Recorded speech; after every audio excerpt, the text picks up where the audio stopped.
এবার ভোটে দুরন্ত খেলা হবে। বীরভূমের নানুরের সভা থেকে হুঙ্কার দিয়েছেন মমতা বন্দ্যোপাধ্যায়। হুঁশিয়ারি দিয়ে বলেছেন, এবারের খেলা বিজেপির সূর্যাস্তের খেলা। বিজেপি বাংলাকে টার্গেট করেছে, আগামী দিন তার টার্গেট দিল্লি। এজন্য বিজেপিকে তৈরিও থাকতে বলেছেন মমতা বন্দ্যোপাধ্যায়। তিনি আরো বলেছেন, 2026-এ বিজেপির পতন হবে। হুঁশিয়ারি দিয়ে বলেছেন, যতই অবজারভার পাঠাক না কেন শূন্য হবে বিজেপি। তিনি আরো বলেছেন, বেছে বেছে মেয়েদের নাম বাদ দিয়েছে, যাদের বিয়ের পর পদবি বদল হয়েছে, ঠিকানা বদল হয়েছে, তাদের নাম বাদ দিয়েছে। এরপর এনআরসি করে ডিটেনশন ক্যাম্পে পাঠাবে। খেলা হবে, এবারে খেলা দুরন্ত খেলা, দুর্দান্ত খেলা, বিজেপির সূর্যাস্তের খেলা। বাংলাকে করেছো টার্গেট, আগামী দিন দিল্লিকে করব আমরা টার্গেট। একটা মেয়ের বিয়ে হয়েছে, তার ঠিকানা চেঞ্জ হয়েছে, বাপের বাড়ি থেকে শ্বশুর বাড়ি গেছে, তাদের নামগুলো বাদ দিয়ে দেওয়া হয়েছে।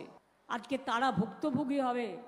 তারপরে অমিত শাহ ঘেঁটি ধরে সব ডিটেনশন ক্যাম্পে ঢোকাবে, আর এখান থেকে এনআরসি করবে, আর যা ইচ্ছে তাই করবে।